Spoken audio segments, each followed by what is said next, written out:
Hello दोस्तों, स्वागत है आप सभी का मेरे यूट्यूब चैनल सीडीपी की पाठशाला में।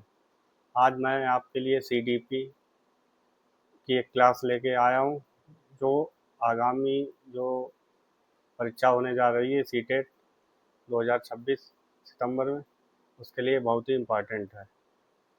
क्लास में एक टॉपिक आता है शिक्षा में आकलन एवं मूल्यांकन का। इसके बारे में आज आप लोगों को मैं बताऊंगा कि आकलन क्या होता है एवं मूल्यांकन क्या होता है और यह क्यों ज़रूरी होता है। और एक इसी में पोर्टफोलियो पोर्टफोलियो होता है, उसके बारे में भी मैं आपको बताऊंगा। आकलन, असेसमेंट। असेसमेंट क्या हुआ? अधिगम की प्रक्रिया का निरंतर निरीक्षण एवं संवर्धन व सुधारात्मक फीडबैक। आकलन, आकलन क्या होता है इसके बारे में, जैसे आकलन का अर्थ एवं उद्देश्य। सतत प्रक्रिया। आकलन शिक्षण अधिगम के दौरान चलने वाली एवं निरंतर एवं संवादात्मक प्रक्रिया होती है। आकलन जो है बच्चों का लगातार चलते चलते मतलब निरंतर चलता रहता है, जिससे बच्चों के बारे में जानकारी पता चलती रहती है। और इसमें एक और पॉइंट दिया है, क्षमता की पहचान। इसका मुख्य उद्देश्य होता है कि शिक्षार्थियों की समझ व प्रगति और अधिगम में आ रही कठिनाइयों की पहचान करना। एक आता है सुधारात्मक फीडबैक। इसमें होता है कि जैसे इसमें छात्रों को अंक देने के बजाय सकारात्मक एवं सुधारात्मक मार्गदर्शन प्रदान करना होता है जैसे बच्चों का। एक और पॉइंट आता है इसमें शिक्षण में सुधार करना। जैसे एक शिक्षकों को अपनी शिक्षण की विधियों को बेहतर एवं बनाने में मदद मिलती है इसमें। कुल मिला के इसमें जो शिक्षण प्रक्रिया होती है उसमें बच्चों का सुधार ही बहुत आवश्यक होता है। उसी से इसमें जो पॉइंट हैं वो इसी से रिलेटेड हैं। जैसे एक सतत प्रक्रिया हो गई, इसमें वो निरंतर मतलब लगातार चलती रहती है। इसमें क्षमता की पहचान, जैसे बच्चों ने क्या सीखा क्या नहीं सीखा उसके बारे में ये पॉइंट लिखा है। सुधारात्मक फीडबैक, जैसे इसमें क्या है, इसमें छात्रों को अंक देने के बजाय सकारात्मक एवं सुधारात्मक मार्गदर्शन प्रदान किया जाता है, जो बच्चों के लिए बहुत ही उपयोगी होता है। जैसे बच्चों में क्या कमी रह गई, जो आने वाली कठिनाइयाँ उन्हें दूर कैसे किया जाए, इसके बारे में बताया जाता है। एक आता है शिक्षण में सुधार। जैसे जैसे शिक्षण, इसमें शिक्षण जो प्रक्रिया होती है वो भी इसमें बेहतर बनती है। अब आता है आकलन के प्रकार, मतलब टाइप ऑफ असेसमेंट। जैसे एक आता है रचनात्मक आकलन, दूसरा आता है योगात्मक आकलन और तीसरा आता है निदानात्मक आकलन। रचनात्मक आकलन को ही फॉर्मेटिव असेसमेंट बोलते हैं।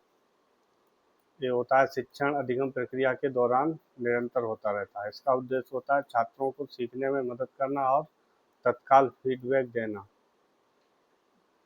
जैसे क्विज प्रश्न या मतलब कक्षा परिचर्चा करना, जैसे जो छात्र आपस में मतलब बातें करते हैं उनके बारे में, मतलब जो क्वेश्चन आंसर होते हैं उनके बारे में जो जानकारी दी जाती है उसके बारे में बताया जाता है।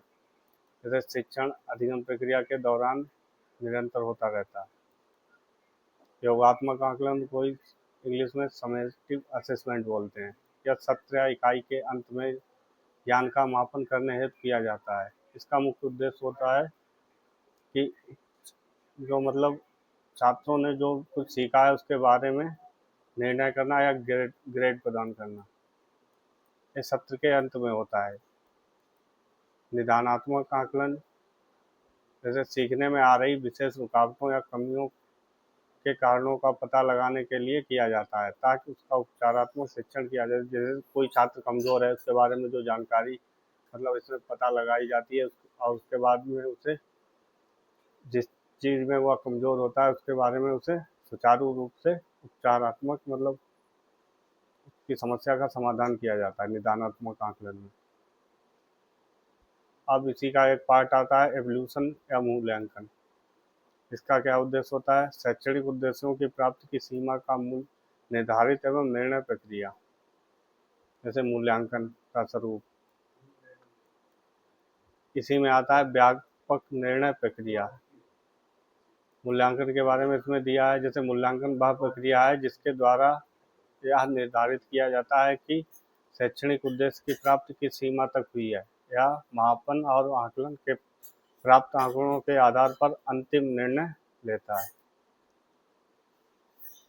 इसमें जो है, जो छात्र सीखते हैं उसके बाद में उनका मतलब मूल्यांकन किया जाता है।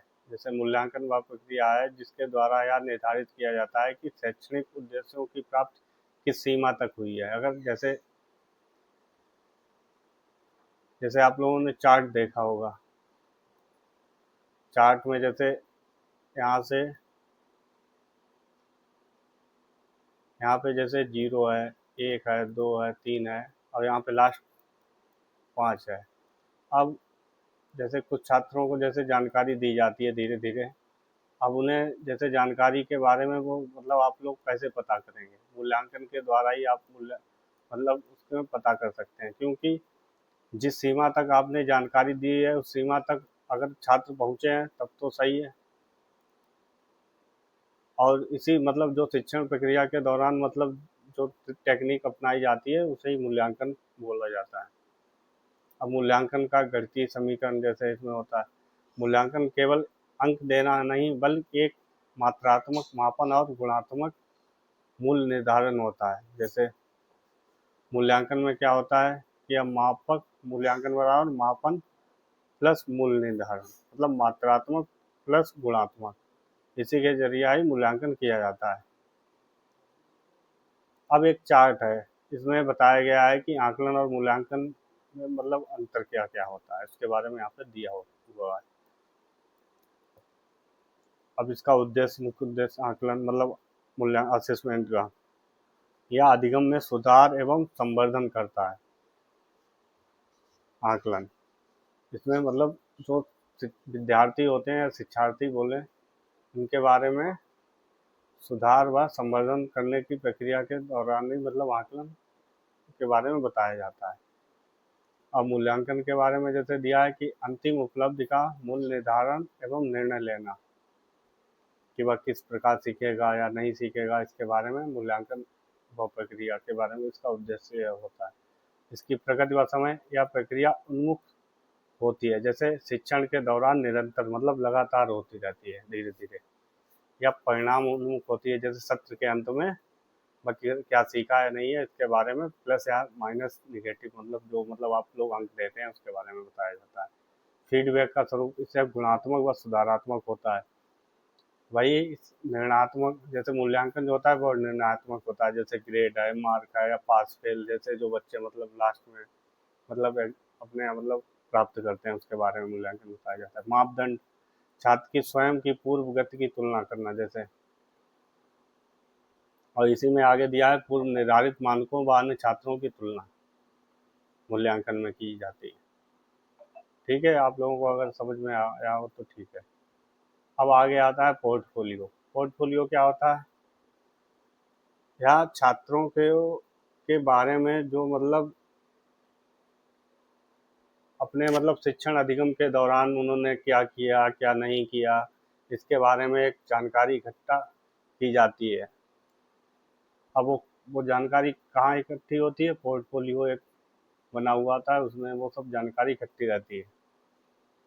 जैसे यहाँ पे इसकी परिभाषा भी दी हुई है, जैसे व्यवस्थित संग्रह। पोर्टफोलियो छात्रों द्वारा एक निश्चित अवधि में किए गए प्रामाणिक कार्यों का समयबद्ध संग्रह होता है कि वह कितनी मतलब किस क्षेत्र में उनकी एक्टिविटी अच्छी है, किस में नहीं अच्छी है, या जो और होते हैं उसके बारे में मतलब ये सब जानकारी इसमें इकट्ठी हुई होती है। प्रगति का साक्ष्य इसमें एक पॉइंट है। इसमें क्या है, इसमें प्रोजेक्ट, चित्रकारी व असाइनमेंट और आत्म मूल्यांकन पत्र शामिल होते हैं जो छात्रों के विकास को दर्शाते हैं। जैसे आप लोग यहाँ पे देख रहे होंगे, यहाँ पे एक फाइल है बनी हुई पोर्टफोलियो के बारे में, मतलब छात्रों ने क्या किया क्या नहीं किया है, देखो यहाँ पे दिख रहा होगा। आत्मचिंतन या छात्रों को अपने स्वयं के सीखने के समीक्षा करने का अवसर देती है। मतलब छात्र खुद से मतलब इसमें अपने छात्र अपने इंटरनली रुचि मतलब इसमें पैदा होती है। अब पोर्टफोलियो के प्रकार एवं उपयोगिता या क्यों आवश्यक है और इसके टाइप हैं, जैसे प्रक्रिया पोर्टफोलियो, एक दूसरा हो गया प्रदर्शन पोर्टफोलियो, तीसरा हो गया मूल्यांकन पोर्टफोलियो। अब प्रक्रिया पोर्टफोलियो में क्या है, इसमें विद्यार्थियों के कार्य की शुरुआत से लेकर अंतिम उत्पाद तक के सभी चरणों के नमूनों को रखा जाता है। इसमें मतलब प्रमाणित जानकारी के तौर पर इसमें मतलब जानकारी इकट्ठा की जाती है, जिसे सीखने की गति व विजुअल होती है। प्रदर्शन पोर्टफोलियो, इसमें छात्र केवल अपने सर्वश्रेष्ठ व सर्वोत्कृष्ट कार्यों मतलब बेस्ट को प्रदर्शित करता है, जो उसके उत्कृष्ट क्षमता का प्रदर्शन दर्शाता है। जैसे किसी क्षेत्र में अगर छात्र अच्छा होगा उसके बारे में जानकारी प्रदर्शन पोर्टफोलियो में दी हुई होती है। मूल्यांकन पोर्टफोलियो, इसमें क्या होता है, इसमें शिक्षक द्वारा विशेष अधिगम मानकों के आधार पर विद्यार्थियों की प्रगति का अंतिम मूल्यांकन करने हेतु तैयार किया जाता है। इसमें शिक्षक का महत्व इसमें दिखाया गया है मूल्यांकन पोर्टफोलियो में। इसमें छात्रों की एक्टिविटी के बारे में जानकारी दी हुई होती है। अब इसमें कुछ मतलब है तो बहुत मतलब शिक्षण विधियां, मगर यहाँ पे आप लोगों के लिए केवल एक ही ऐड हो पाई है, वो जो नेक्स्ट क्लास होगी उसमें मैं ऐड कर दूंगा। जैसे इसमें क्या दिया है, जैसे बाल केंद्रित विधियां, इसमें क्या होता है, जैसे प्रोजेक्ट विधि, समस्या समाधान एवं अन्वेषण विधि जो करके सीखने पर बल देती है, वो शामिल की जाती है। आगमन निगमन विधि, जैसे उदाहरण से नियम बनाना, इसमें अगर जैसे छोटा बच्चा है, अगर इसमें क्या होता है, आगमन विधि उनके लिए बहुत ही उपयोगी होती है। जैसे किसी के बारे में अगर बच्चे को नई जानकारी है तो उसका उदाहरण दे के फिर उसके बारे में एक्सप्लेन करना, ऐसी ही आगमन विधि कहते हैं। जैसे इसमें जैसे अगर बच्चे को अगर किसी बारे में नहीं जानता तो उसकी इमेज या प्रतिछाया जैसे बच्चों को दिखाई जाती है, उसके बाद उसके बारे में एक्सप्लेन किया जाता है। और निगमन विधि में क्या हुआ होता है, जैसे इसी का एक और दूसरा पार्ट है निगमन विधि। इसमें होता है कि नियम से उदाहरण को हल करना। जैसे इसमें क्या हुआ कि जैसे सबसे पहले उसमें उसके बारे में जानकारी दे दी, फिर बाद में वो बस दिखाई, जैसे कार है, कार के बारे में सारे फीचर मतलब बच्चों को बता दिए, उसके बाद में कार दिखा दें, वो निगमन विधि है। सहयोगात्मक अधिगम, जैसे समूह चर्चा एवं पीयर लर्निंग के माध्यम से सामाजिक कौशलों का विकास करना। जैसे इसमें समूह बैठ कर बच्चे मतलब डिस्कस करते हैं क्या वो कर रहे हैं क्या नहीं है, जो आपको सामने दिख रहा होगा। ये समूह चर्चा या पीयर लर्निंग के बारे में यहाँ पे दी गई जानकारी। ये किसी में पार्ट आता है आधुनिक शिक्षा का मुख्य ध्येय, जैसे समग्र व प्रभावी मूल्यांकन CCV।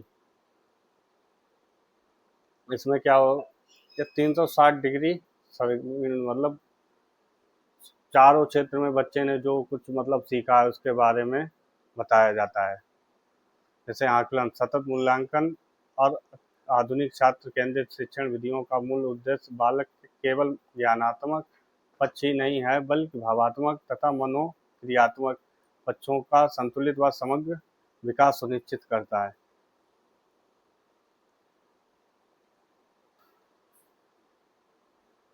अगर आप लोगों को मेरी क्लास अच्छी लगी हो तो लाइक करें, सब्सक्राइब करें।